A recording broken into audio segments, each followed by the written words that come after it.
Silakan.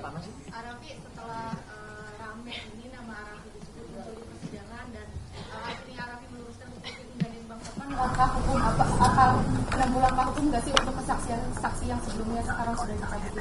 Ya, yang pertama saya sudah berkomunikasi pasti sama pihak istana, ya sama Pak Teddy, Pak Seskap. Saya juga berbicara juga kepada pimpinan DPRD Kabupaten Skopang apa yang harus saya lakukan. Ini sudah cari pengacara yang kompeten yang bisa membantu untuk semua ini dan tanyakan apa langkah yang terbaik untuk membersihkan nama sendiri, nama pribadi, dan juga benar-benar kita harus jangan sampai ini terbawa jadi ke politik gitu loh. Akhirnya langkah apapun yang saya akan lakukan, saya akan berkonsultasi sama Bang Hotman.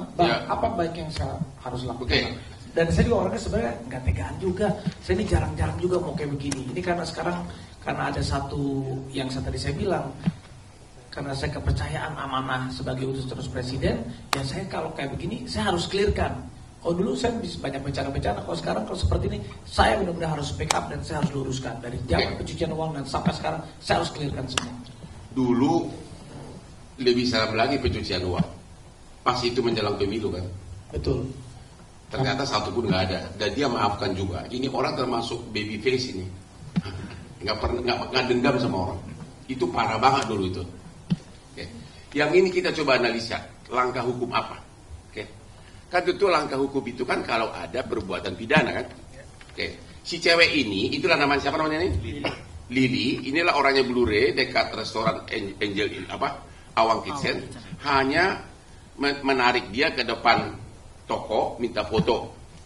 Basa-basi, mau nggak saya kirimin, saya kasih iPhone. Ya dia nggak salah dong, ya kan? Nggak ada perbuatan pidana yang dia lakukan, ya. Itu, jadi dia, apalagi sekarang coba ini ada WA dia mengatakan kemarin, oh saya kasihan sama Rafi loh. Ini dia, aku kan tawarin dia gratis, itu dia tuh, itulah cewek yang ini orangnya Blue-ray kan. Aku kan tawarin dia gratis malah Rafi dia nggak mau gitu loh. Jadi ini nggak apa yang kita mau proses pidana, ya kan? Yang kedua si Johannes yang adalah pegawai Blue-ray yang di Jakarta. Dia hanya mengatakan di BAP-nya menduga-duga kemungkinan ada juga pesanan dari Rafi, mungkin dia dengar dari si cewek ini ketemu. Itu pun sudah dicabut sama itu cewek. Ya, jadi untuk start 2 orang Blue-ray ini saya kira nggak ada peristiwa pidana yang mau kita laporkan. Yang ketiga yang mau kita cari adalah orang-orang yang menista dia sangat keji di medsos, yang langsung sudah menuduh tanpa ada bukti, dan itu kita akan inventarisir. Itu aja.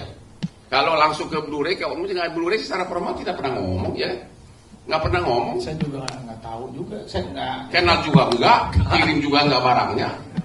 Itu kira-kira. Jadi yang jadi target utama kami adalah orang-orang yang sakit jiwa di Indonesia atau memang orang-orang pengen followernya banyak seperti Hotman dan Rafi. Lu udah kalah sama gue loh. Follower banyak kan gue.